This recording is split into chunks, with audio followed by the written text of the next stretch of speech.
Hola a todos, me da muchísimo gusto saludarlos. Hoy es jueves 19 de agosto y me da mucha emoción platicar para Enlace Judío con el doctor Arturo Erdely. Él es actuario y es doctor en ciencias matemáticas, es profesor de tiempo completo en la UNAM, en la FES Acatlán.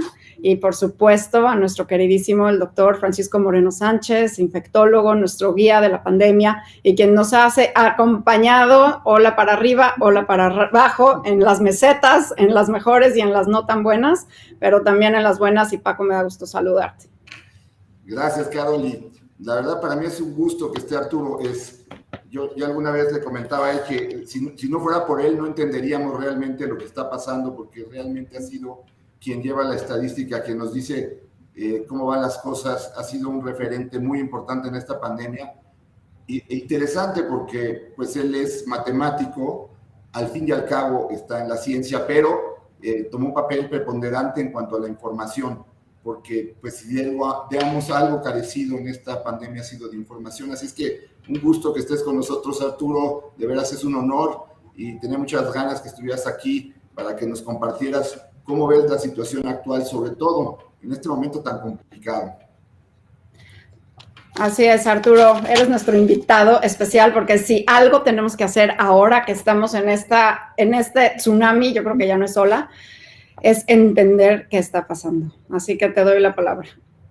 Pues muchas gracias por la invitación y bueno, pues alguna vez creo que no lo he comentado mucho, pero pues al contrario, yo agradezco la motivación que he recibido de varios médicos para meterme en este tema, en particular el primero que me impulsó a meter los datos fue el doctor Adiel Ash, porque me empezó a mandar WhatsApps: oye Arturo, tú que le sabes a los números, ayúdame a entender. Entonces fue él el que me empezó a pedir, el que me motivó y el que me acabó metiendo en esto. Entonces realmente la motivación vino desde ahí, desde que un gran médico y amigo mío como es Adiel Ash, fue el que prácticamente me aventó al agua, ¿no? Sin pedirme permiso, así como avientas a los niños a la alberca, así me aventó Adiel a esto y bueno, pues ya me seguí y pues de ahí viene esa motivación.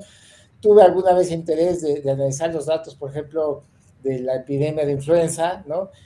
Pero en aquella época no había datos abiertos, o sea, por más que quise me quedé con las ganas de modelar la epidemia de influenza. Entonces cuando vi que aquí, bueno, yo cuando empecé a seguir los datos no había datos abiertos, o sea, no arrancamos la epidemia con datos abiertos, pero a raíz de lo que me preguntaba Ariel, lo que hacía yo, pues era ver las conferencias vespertinas desde el día 1 y pues anotar a mano los datos que iban dando y ir armando mi tablita, mi basecita de datos, hasta que fue hasta el 12 de abril que por primera vez se liberó los datos abiertos, pero antes de esa fecha tenía uno que ir pescar los datos como podía de las conferencias vespertinas y uno iba haciendo sus análisis. Pero ya cuando salieron los datos abiertos, pues ya llevaba yo un rato ahí medio analizando y pues me facilitó más el trabajo. Pero bueno, eso es nada más como anécdota de inicio.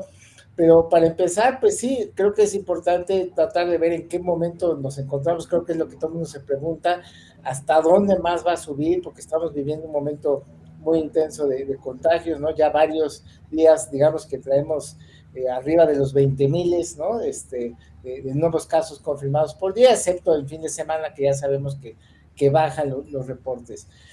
Pues yo diría que estamos en un momento de máxima intensidad con los modelos matemáticos que yo ocupo, que no los inventé yo, son modelos muy estándares que se utilizan para modelar epidemias. Los modelos matemáticos para epidemias existen hace más de 100 años, o sea, y la verdad es que las ideas fundamentales de esos modelos continúan hasta nuestros días, nada más le agrega uno más ingredientes y variables y cosas, pero las ideas son bastante viejas y no por viejas son malas, al contrario.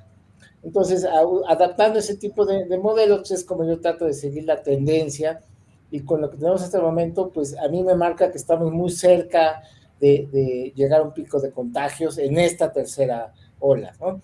Que es algo que observamos en la segunda, porque así sucedió cuando se disparan los contagios tan rápido como en la segunda. No fue el caso de la primera, o sea, en la primera sí se logró, digamos, que fuera muy lento el asunto, porque era vital darle tiempo al gobierno para la reconversión hospitalaria, pero ya para la segunda ola casi abrieron la llave y dejaron que se aceleraran los contagios. Y entonces lo que pasa es que en un periodo muy corto de tiempo se te contagia muchísima gente, entonces pues el virus pierde rápido, los contagia a todos y luego el virus dice, bueno, ¿y ahora para dónde brinco? ¿No? O sea, tienes demasiada gente que se acaba de infectar, que tendrá pues algo de inmunidad de corto plazo, aunque no sea la inmunidad ideal, la que es por infección, pero se le acaban las opciones rápido de momento al virus y por eso escribimos un descenso en la segunda ola y quizás estamos al borde de observar eso para esta tercera ola, porque sucedió algo muy similar, un crecimiento muy rápido, se contagió muchísima gente en muy poco tiempo y entonces pues esto provoca que el virus se le agoten las posibilidades, además de que las mismas personas yo creo que se dan cuenta o lo perciben en su entorno que algo malo está pasando. O sea, no, pero a veces me preguntan, oye, ¿por qué bajó en la segunda ola? ¿Y por qué crees que va a bajar ahora si el gobierno no está haciendo nada, no está cambiando, digamos, la estrategia, no está haciendo algo nuevo como para que baje? No, bueno, es que la gente lo percibe. Es decir, quizás la gente cuando recibe o escucha, oye noticias, como cuando escuchamos de la guerra en otros lados, pues mientras eso esté muy lejos, como que no lo escuchamos, pero quizás no lo asumimos, ¿no? Pero ya cuando te enteras que tu vecino tiene COVID, que tu pariente tiene COVID, que tal persona que conoces ya está intubada, ahí es donde la gente empieza a verlo cerca, se espanta. Entonces yo creo que las mismas personas, en cuanto ya hay demasiado contagio, ellas mismas se autorrestringen y entonces entre que ya se infectaron muchos y que la gente se espanta de ver que ya le llega cerca, le pisan los talones el virus, pues entonces se dan estas bajadas. Entonces creo, por lo que se alcanza a ver en las gráficas, no nada más a nivel nacional, sino por entidad federativa, sí se empieza a ver ya como un agotamiento de esta tercera ola y posiblemente yo creo que estamos, o sea, que en este mes quizás nos alcance a que ya sea a ver que es claro que empiezan a bajar los casos. Sí, tú estás haciendo una predicción, una estimación del pico el 22 de agosto. Eso es en unos días, según las predicciones que he visto que has compartido. Y es interesante que lo platiquemos ahora con el doctor Moreno Sánchez, que está viendo él en los hospitales, al menos en su práctica. Pero la pregunta aquí, y lo había platicado en algún momento con el doctor Moreno Sánchez, es finalmente el área bajo la curva, la cantidad de casos. La segunda ola fue más lenta, más amplia y bajó. La tercera es drástica, sube y esperemos que baje, pero ¿con cuántos en el camino? Claro que tenemos un virus más contagioso y también tenemos ahora vacunas, que es una variable que no teníamos antes, pero ahora le vamos a meter la apertura escolar y entonces a esta ensalada le vamos a estar complicando. Pero antes de entrar a las variables que le podemos estar metiendo, como son el otoño, como son la apertura escolar, como es el Día de la Independencia, etcétera, todo lo que nos venga en el camino, me gustaría, Paco, ¿cómo ves ahora tú la situación? Porque desde el punto de vista de las matemáticas, al parecer estamos llegando al agotamiento. ¿Cómo lo ves, Paco? Pues sí, el problema, a ver, yo espero y sigo las gráficas de Arturo y da la impresión de que, como él lo dice muy bien, llega un momento que el virus ya infectó a todos y ya no tiene a quién infectar, ¿no? La situación es el movimiento, como tú lo comentas, que ahorita va a haber un gran movimiento por la reapertura escolar. La reapertura escolar no es solamente el peligro que pueden tener los niños al regresar a la escuela, que claro que es algo que nos preocupa en un momento en donde la pandemia está hacia el alza, pero el movimiento, hemos visto que este virus, mientras más se mueve la gente, más se dispersa. Lo que veo yo ahorita es una situación preocupante porque los hospitales están saturados o casi saturados. ¿Y por qué preocupante? Porque si ahorita estamos teniendo, como el día de ayer, casi 29,000 casos, de esos un porcentaje va a requerir el hospital en 10 días. Y si tú ahorita estás viendo que ya tu hospital está saturado, quiere decir que en los próximos 10, 12 días va a seguir llegando gente que busca hospital. Y entonces esa es la preocupación. No hemos visto el desbordamiento que tuvimos en diciembre. Creo que ahí influyen un poco las vacunas, porque la gente que se está enfermando es en general gente más joven, pero seguimos teniendo muchos ingresos. Ahorita el hospital pues está como otros prácticamente saturado, sí entran pacientes, pero en base a los que salen. La otra cosa que hemos visto es, evidentemente los pacientes jóvenes son más resistentes, entonces o evolucionan bien y se dan de alta rápido, y lo cual te desocupa una cama, o llegan graves y son muy resistentes. Entonces, ellos pueden aguantar mes y medio. Suena duro esto, pero con la gente mayor, pues tienes un margen de, si no lo sacas en 15 días, probablemente se va a agotar el paciente, va a tener otras fallas. Aquí los pacientes jóvenes pueden ocuparte una cama de terapia 3 semanas hasta que tú no decides que ese paciente ya no es infeccioso y lo puedes mover a otra área. Entonces empieza a tener cuellos de botella. A mí lo que me preocupa es, esta alza está ya dada en un momento en donde ya hay saturación de hospitales. Entonces, ojalá ya venga el descenso. Si ustedes ven el descenso de la India, fue muy marcado. Ahora, si ven el descenso del Reino Unido, no es así. Bajó y luego se estabilizó. Y una de las razones, creo, es que coincidió que bajó y luego ahí hicieron esta, pues, free day, que le llamaron ellos, en donde ya eran libres. Y aquí, pues, parece que ha sido free COVID, porque pues, nunca hemos tenido realmente restricciones fuertes.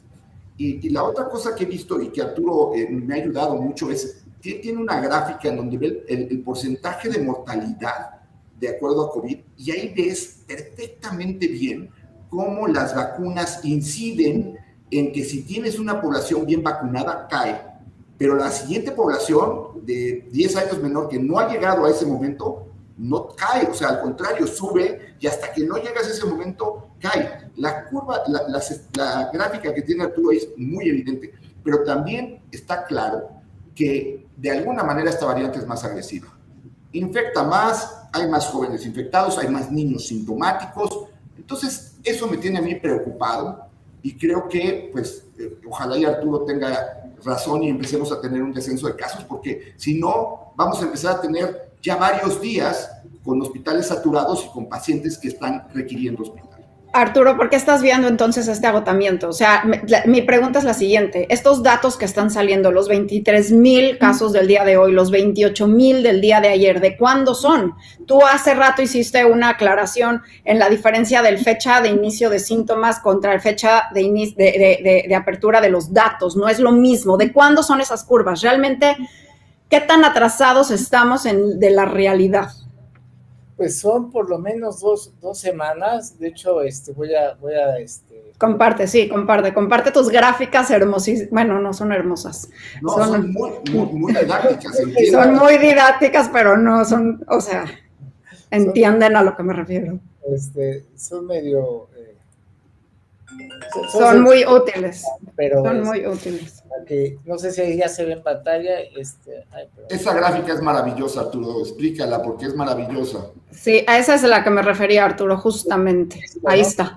Sí, ahí está. Es lo que a veces nos desconcierta porque, por ejemplo, ayer que tuvimos más de 28,000, casi 29,000 casos, sí yo comenté que el día anterior, el martes, estuvo demasiado bajo para un martes con los niveles que traíamos. Es decir, yo esperaba este día martes haber tenido por lo menos unas 20,000 y nada más hubo 14,000 y algo. Entonces, por eso es que cuando vi al día siguiente que se subió a 28,000, dije, no, pues ahí está compensando que por alguna extraña razón el martes se reportó muy poco para lo que traíamos, pero el promedio del martes y el miércoles era como de 21,000, 22,000 casos, hoy tenemos 23,000, o sea, estos datos 23,000 ya son como lo normal de la actual tendencia que estamos viviendo. Entonces, la gráfica que estoy mostrando aquí en pantalla es la diferencia entre ver gráficas por la fecha de inclusión de los datos abiertos, o sea, el dato que acabas de decir hoy, pues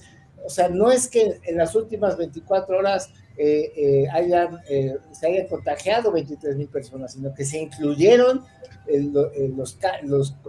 las confirmaciones de 23,000 personas y la gran mayoría de ellas no ocurrió en las últimas 24 horas, ocurrió hace varios días o hasta semanas, ¿no?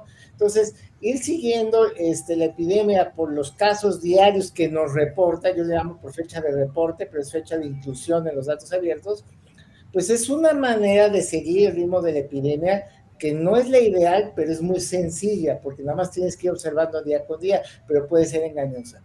Pero cuando tú tomas esos casos, eso es lo que es la curva roja, por ejemplo, ya calculando un promedio móvil de 7 días. ¿Por qué calculo el promedio móvil de 7 días?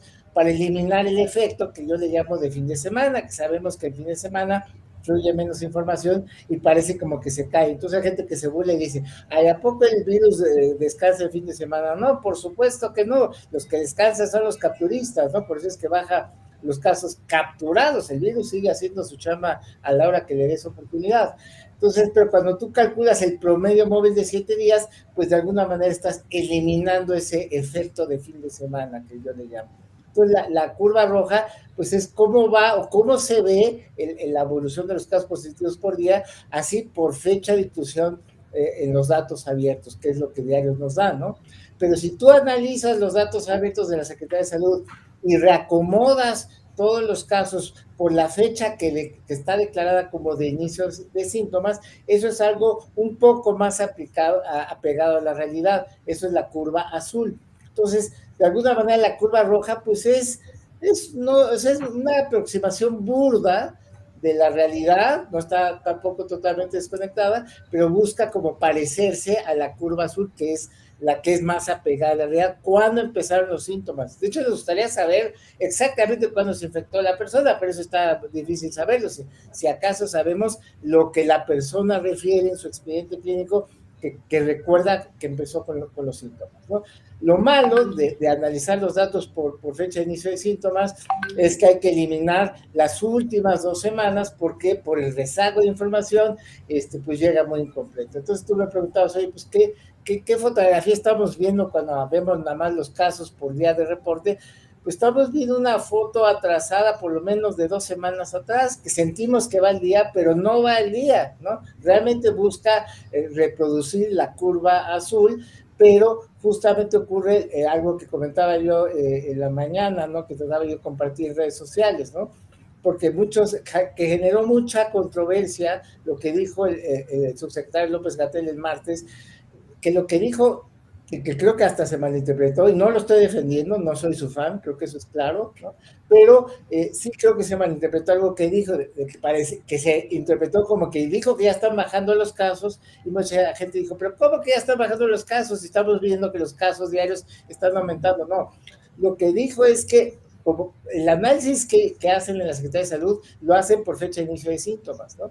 Entonces aquí en esta gráfica se puede apreciar lo que de alguna manera estaba diciendo el subsecretario, que es que hay indicios de que ya se le acabó el gas a la curva azul. Entonces, de alguna manera lo que él dijo tiene que ver con esta curva azul por inicio de síntomas. Pero lo que está viendo la mayoría de los medios de comunicación es la roja, por eso es que dijeron, ¿de qué está hablando? ¿No? ¿Dónde está esa bajada? Es por cómo acomodas la información. Creo que esa aclaración era muy, muy importante. Sí, es muy, muy importante. Qué bueno que lo tocamos. Y tenías también otra curva interesante, que es justamente eso. ¿Qué pasa al vacunar? Y Paco, eso me va a llevar a la siguiente pregunta, que es, ¿qué onda con estas terceras dosis y este discurso de qué está pasando con las vacunas? Además de que Arturo, tú y yo intercambiamos unas platicadas sobre cómo estábamos viendo la mortalidad en vacunados y la mortalidad en no vacunados según unos números por ahí que salieron en la portada del periódico Reforma, ¿no? Sí. Entonces, bueno, esto nos va a llevar al efecto de la vacunación. Sí, pero esta gráfica, o sea, si alguien tiene duda de que la vacuna es útil, que vea esta gráfica. O sea, aquí entiendes incluso cómo la vacunación te protege por el momento, por el momento en donde se empieza a aumentar. Recordemos que aunque la vacuna llegaron el 24 de diciembre, realmente se empezó a vacunar en una forma constante a finales de enero, principios de febrero, y se aceleró mucho ya para abril, mayo. Entonces, los primeros en recibir ese beneficio fueron los adultos mayores, y vemos esta caída en mortalidad. Si hubiéramos tenido la variante Delta con los adultos mayores no vacunados, hubiera sido esto catastrófico.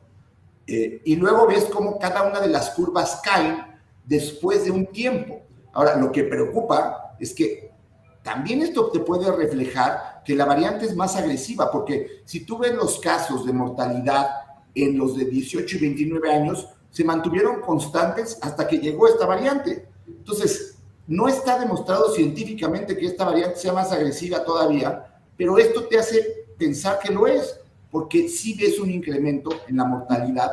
No creo que sea nada más por compensación de la disminución de los demás. Yo creo que sí hay un efecto real. ¿Tú qué piensas, Arturo? Sí, definitivamente aquí, antes de la vacunación, porque incluso de los adultos mayores, pues se suponía que empezaba en febrero, pero recordamos que fue en febrero que abrieron el registro y todo lo que pasó con la plataforma que se saturaba y demás, pero bien empezó la vacunación de adultos mayores hasta marzo, ¿no? Entonces, Sí, justo antes al inicio de marzo, pues los adultos mayores, digamos, esta gráfica lo que describe es del total de muertes confirmadas, que no son todas, ya sabemos, no son las que son confirmadas por alguna prueba de laboratorio, los adultos mayores ponían 2 de cada 3, ¿no? Como el 67% de las muertes eran de adultos mayores.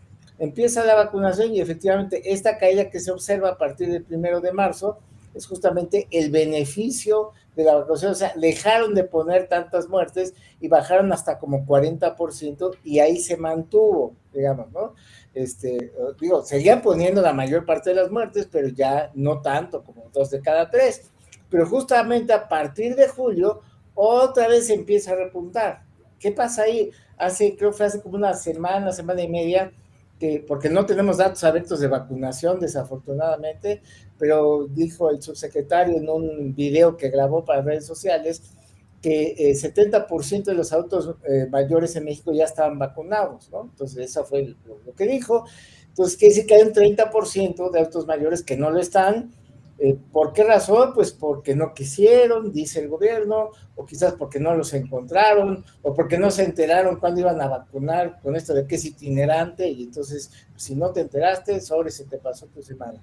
Entonces, el caso es que hay 30% de adultos mayores, y con ese 30%, otra vez les está alcanzando, ya están poniendo 52% de las muertes, más de la mitad de las muertes las sigue poniendo ese 30% de adultos mayores que por las razones que sean no están vacunados. Entonces, lo que está pasando es que una variante mucho más contagiosa como Delta los está encontrando, donde quiera que estén, ahí va Delta y los está encontrando y se los está llevando. Es algo que me preocupa. Ahorita yo estoy de acuerdo, también hay que cuidar a todos, nos preocupan ahorita los menores de edad y que se regresa a clases, pero pareciera que ya le dieron carpetazo a los adultos mayores, o sea, todavía hay muchos adultos mayores sin vacunar y Delta se los está llevando, ¿eh?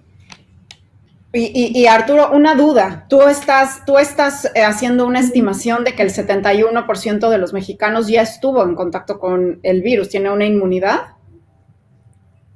Sí, a ver, voy a compartir esa gráfica porque justamente tiene que ver con esta estimación, ¿no? Porque con eso entonces, ¿qué nos espera para un invierno?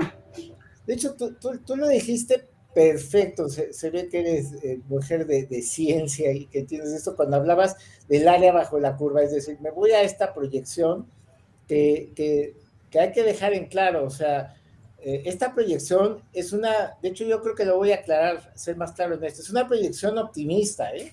O sea, es una proyección con la tendencia como va y como dicen los economistas, ceteris paribus, es decir, con lo que hay y sin tomar en cuenta eventos futuros que puedan alterar todo lo demás, pero suponiendo que sigamos con las escuelas en línea, que no se regrese masivamente a las aulas, que no surjan otras variantes, ahora sí que en el mejor de los casos, sí, la bajada nos va a llevar por lo menos 3 meses llegar a niveles que podrían considerarse de control epidémico, 3 meses. Y como bien dijiste, Carol, esa área de la curva es enorme y eso significa que aún yendo de bajada, nos vamos a llevar a muchas personas, todavía faltan muchos por infectar, aún bajo este escenario optimista. ¿Cuántos? Acá pongo primero voy con la parte más trágica, que son las defunciones, ¿no?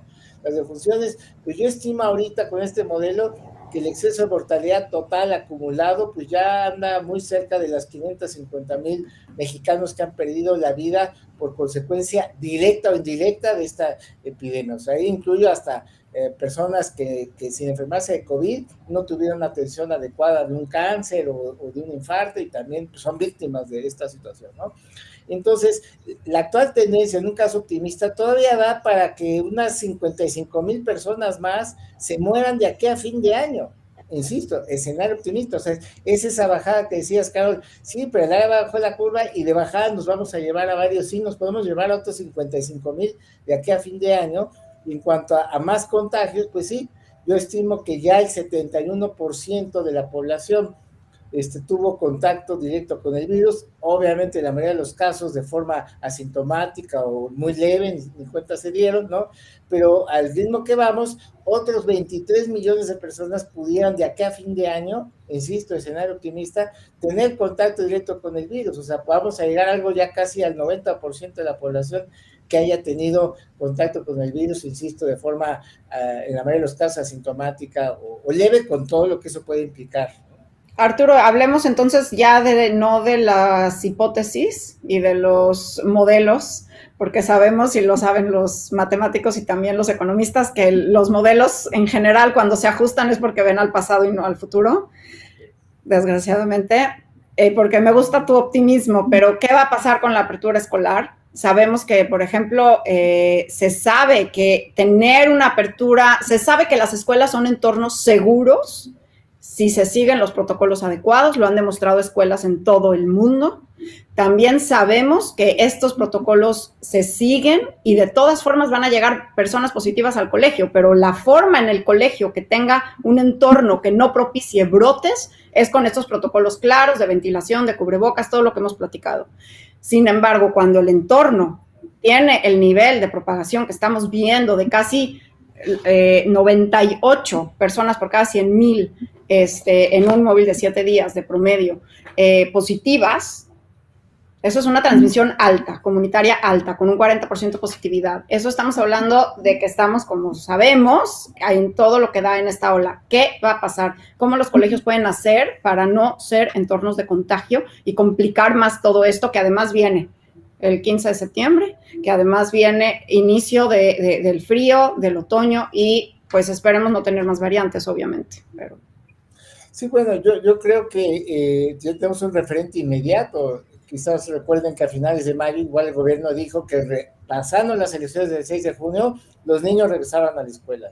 ¿Cómo andábamos de contagios? A finales de mayo, solo 4 o 5 entidades federativas mostraban repuntes preocupantes, ¿no? Lo demás estaba tranquilo. Traíamos un promedio móvil de 7 días como de unos 2,000 nuevos casos confirmados por día, 2,000, ¿no? Ahorita el promedio móvil ya anda como en 18,000, entonces... Si con 2,000 contagios confirmados por día, con solo 5 estados con repunte, intentaron regresar a clases en junio y a las 2 o 3 semanas tuvieron que echarse para atrás porque vieron que se les estaban disparando los contagios, ¿qué les hace pensar que ahorita, con 9 veces más contagios, la vamos a librar bien en el momento más intenso de la epidemia? Por supuesto que hay cómo hacerlo bien. De hecho, ya he escuchado a muchos especialistas que nos han dado cátedra de cómo sí se podría hacer. Eso está claro. Y que además que se necesita, también es necesario que los niños regresen a las aulas.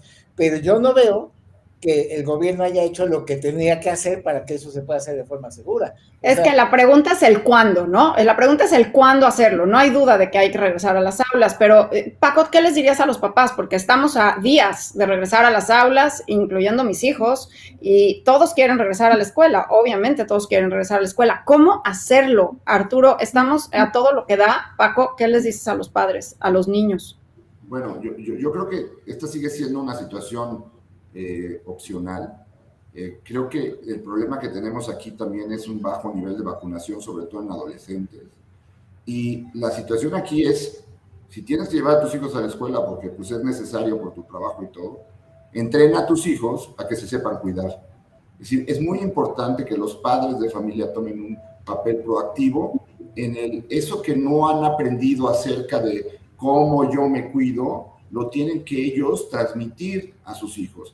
Que sus hijos sean los que sepan cómo ponerse un cubrebocas, que sepan que no se lo deben de quitar, que sepan que el aula debe de estar ventilada, que sepan que no debe de haber muchos alumnos en ese lugar, porque hay que hacerlos entender que si ellos conocen cuáles son los riesgos, ellos se pueden cuidar, pero si los mandamos y esperamos que todo el trabajo lo haga la escuela, pues estamos dejando la seguridad de nuestros hijos en manos de alguien más. Yo creo que las escuelas... evidentemente hay muchas que están haciendo los protocolos bien y todo, pero es una obligación de los papás hacer que sus hijos sean también proactivos. Y lo peor aquí es que muchos de los papás no son los que ponen el ejemplo, porque los papás no son los que han hecho la tarea durante todo este tiempo, porque pues no van a la escuela pero sí se van de viaje de vacaciones. Esas cosas son las que en un momento dado se tienen que evaluar. Evidentemente no ha habido una buena comunicación de arriba para abajo, pero tampoco ha habido mucho la ayuda por parte de la sociedad. Ahora tienes que entrenar a tu hijo a que vaya a un lugar y que tenga más seguridad y que se sepa cuidar.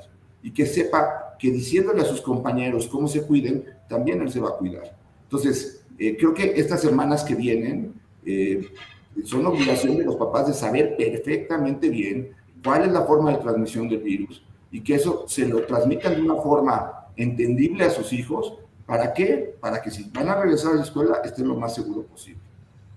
Así es. Gracias, Paco. Y bueno, Arturo, ¿por qué no vemos qué está pasando en los menores? ¿Qué está pasando con los niños? Fíjate que tomando esos datos que no sabemos bien a bien cómo llegaron a la portada del Reforma, pero ahí están, y bueno, dice que la fuente de Secretaría de Salud y la UNAM, es que vimos que la mortalidad en personas vacunadas en México es de 2 de cada 100,000, mientras que en no vacunados es de 140 en 100,000. O sea, el vacunarse está siendo un seguro de vida, pero pues no tenemos todavía vacunas para todos, solo el 40% de la población mexicana tiene al menos una vacuna, y los no vacunados tienen 62 veces más riesgo de morir por COVID-19. O sea, sí está siendo una epidemia de los no vacunados, y entonces quizás por eso estamos viendo un aumento en hospitalización de niños. Arturo, ¿qué tienes sobre niños? Sí, sobre menores, porque hay mucho que se está hablando sobre lo que está sucediendo en los menores, ¿no? Sí, pues igual vuelvo a compartir unas grafiquitas. Vamos a ver aquí algo que tengo. Pues primero, así de manera acumulada, todos los menores de edad, ¿no? Pues ya casi 140,000, menores de edad, que han dado positivos. Son casos confirmados, que no sabemos que no son todos, ¿no? Pero hasta el momento en toda la epidemia de México, 140,000 menores de edad se han contagiado. Ahora, de esos, pues tenemos información de todo esto de los datos abiertos, 7,000 menores de edad en México han requerido hospitalización, y ya sabemos que la hospitalización está restringida, así que si están reportados como hospitalización es porque estaban graves. Estos son 7,000 casos graves que hemos tenido. Y en cuanto a defunciones, pues 700, por lo menos 725 defunciones confirmadas, que no son todas, ya lo sabemos, pero por lo menos 725 defunciones confirmadas de menores de edad. Que por ejemplo, aquí quiero decir algo, porque cuando se empieza a hablar, o cuando he compartido estas gráficas que me cuestionan, sobre todo en redes sociales, no, bueno, pero en proporción a la cantidad de menores de edad que hay, pues que es un porcentaje mínimo, caray. Aquí yo sé mucho cuidado con hablar de porcentajes y de proporciones con la intención de minimizar la muerte de personas. Estoy de acuerdo en que hablemos de porcentajes y proporciones, si estamos hablando de economía, estamos hablando de dinero, cosas materiales que si se pierden no importa, pero yo los invito a que busquen, de hecho lo hice en su momento y fue muy criticado, dije, a ver, ahí les va una foto, conseguí una foto en la que había 700 niños en esa foto, ¿no? Entonces, nada más imaginen que toda esa cantidad de niños perdieron la vida en México por COVID. O sea, ahí sí, cuidado con relativizar con porcentajes, ¿no?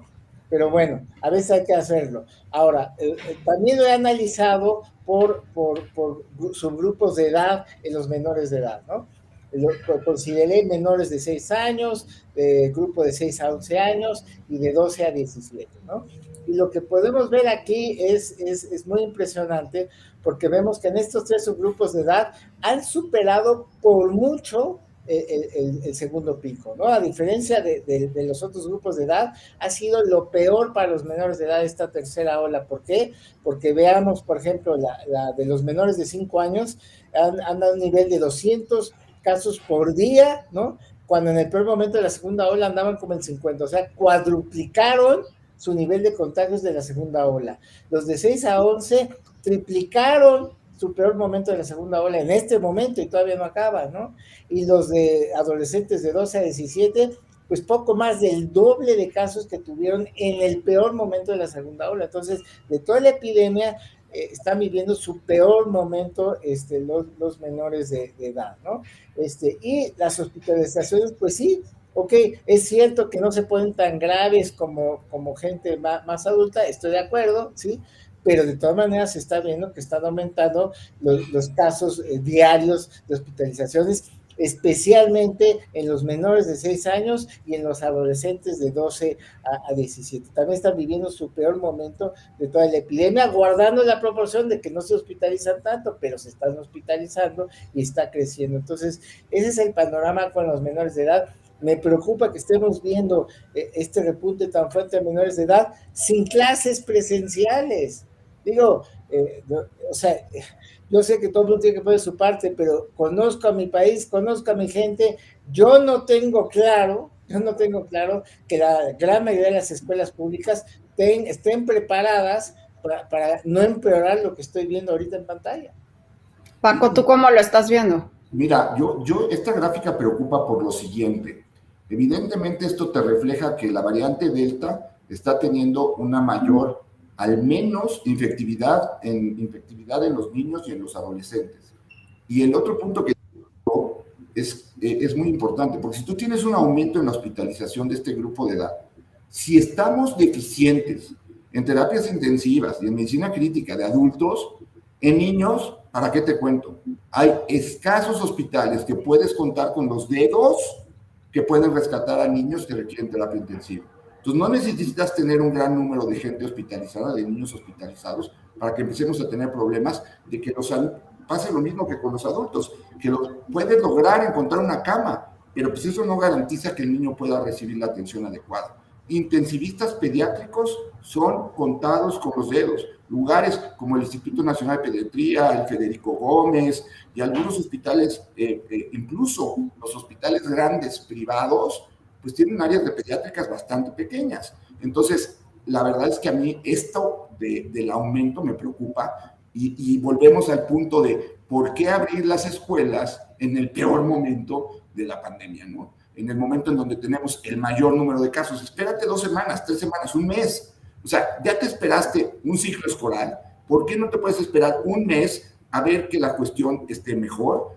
Y que, como dice Arturo, también creo que ha faltado mucha educación hacia los maestros de qué es lo que tienen que haber. Lo hemos visto tú y yo en las pláticas que luego hemos dado. Las preguntas que te hacen son las preguntas básicas de oye, cierra esa ventana porque tengo frío. No, pues no la cierres, precisamente, mejor ponte un abrigo, porque esa es la forma como vamos a evitar la contaminación. Entonces, esta gráfica que presenta Arturo a mí me preocupa mucho, porque no necesitamos muchos niños mal para que se saturen, entonces sí, las terapias intensivas pediátricas. ¿Y qué vamos a hacer? Ay, pues sí, no puedo más que estar preocupada por lo que nos pueda venir. Claro que hoy sabemos cómo se propaga de forma principal el virus, que es por vía aérea. Entonces, bueno, hoy COVID-19, no sé si están de acuerdo, es una enfermedad que podemos prevenir. Y entonces, pues, el quédate casa era para aplanar la curva y ahora quizás es para bajar esa curva y para tener mayor seguridad todos, pero pienso que debemos de seguir con esto y ya viene desde el ciudadano, ya sabemos cómo debe de ser, ya nada más es realmente seguir con esto al pie de la letra. Ahora, ¿qué pasa con estas vacunas?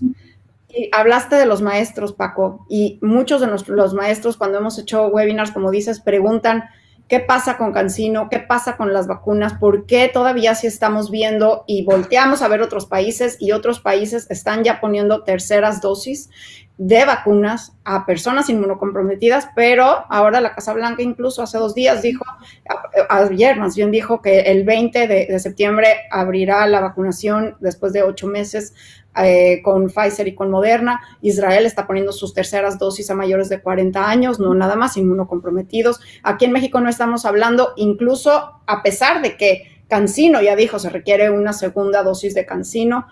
¿Qué opinas de estas terceras dosis? ¿Qué opinas del refuerzo en la vacunación? Y después regresar contigo, Arturo, para ver si tenemos algo de dato segregado por vacunación, porque en México tenemos verdaderamente una diversidad de vacunas. Creo que va a ser difícil darle seguimiento a cómo se comportan nuestras vacunas en nuestra población, además de que tenemos gente que va de alcaldía a alcaldía coleccionando vacunas. Me ha tocado gente que me escribe y me pone, ya me puse AstraZeneca y ya también Pfizer y ahora voy por la Sinovac.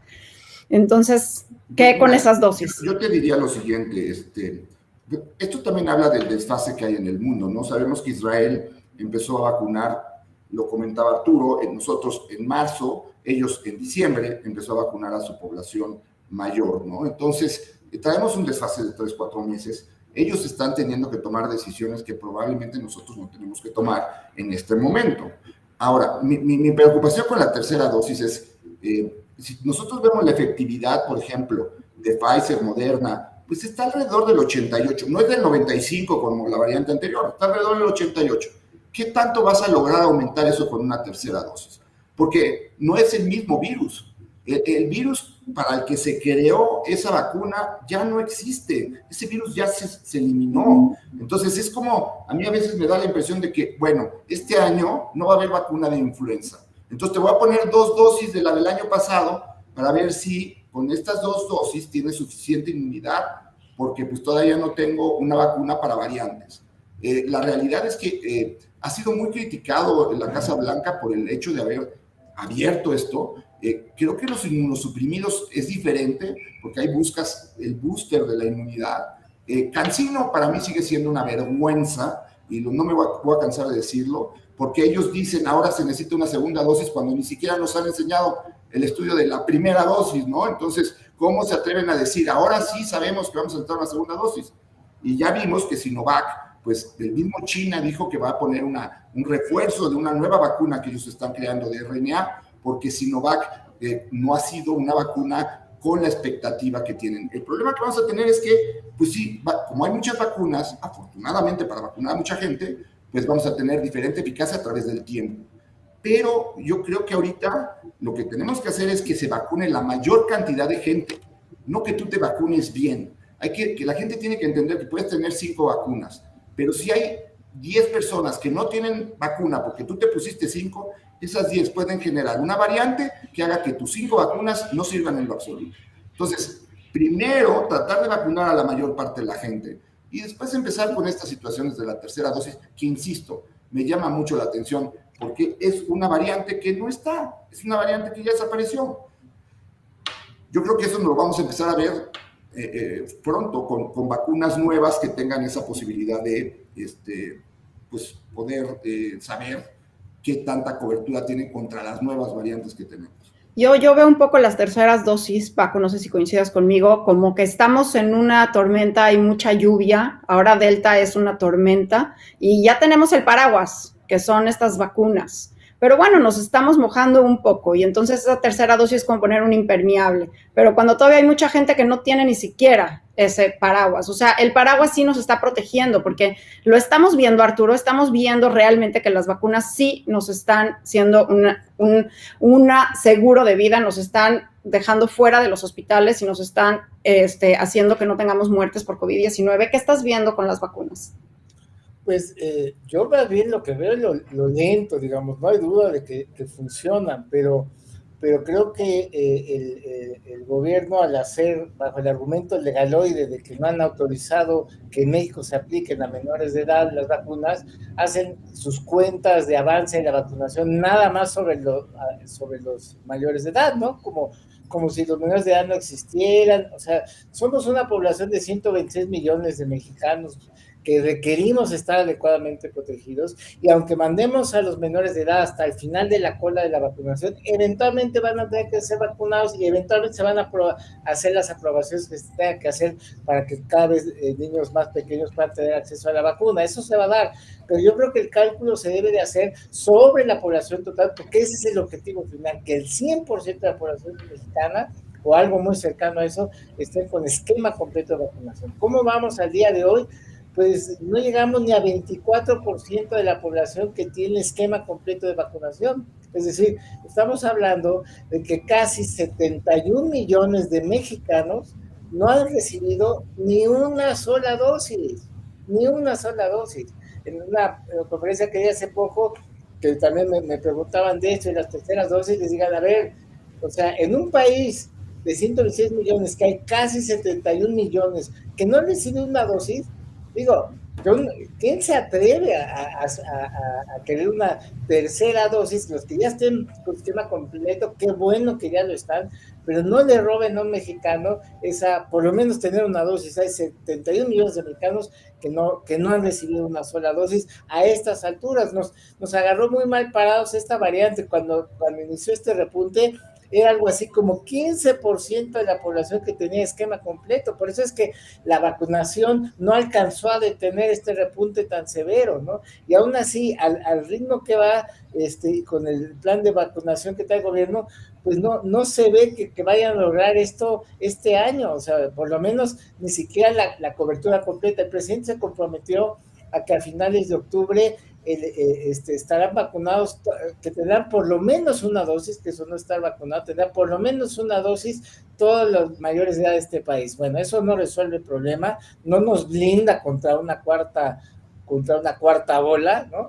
Que esa meta creo que sí la va a alcanzar a cumplir con el ritmo de vacunación actual, pero la meta realmente de tener por lo menos a los mayores de edad vacunados bien, con sus esquemas completos, sean de 2 dosis, sean de una dosis, pues eso se lograría apenas hasta el primer trimestre del 2022. Y si agregamos los menores de edad, estamos hablando que la población, que si bien nos va, la población mexicana quedará bien vacunada contra COVID-19 hacia el segundo semestre de 2022. Y mientras eso no ocurra, pues vamos a estar expuestos a que haya repuntes y va a estar la mesa puesta pues para que haya una cuarta ola o sea, aunque veamos que ahorita empieza a descender, pero se nos puede acabar. Eso pasó el año pasado, de hecho, ¿no? Tuvimos un pico a finales de julio, principios de agosto, empezó a descender durante agosto, septiembre, y en octubre empezó a repuntar y el resto de la historia ya la conoce. Bueno, pues vamos derechito hacia lo mismo.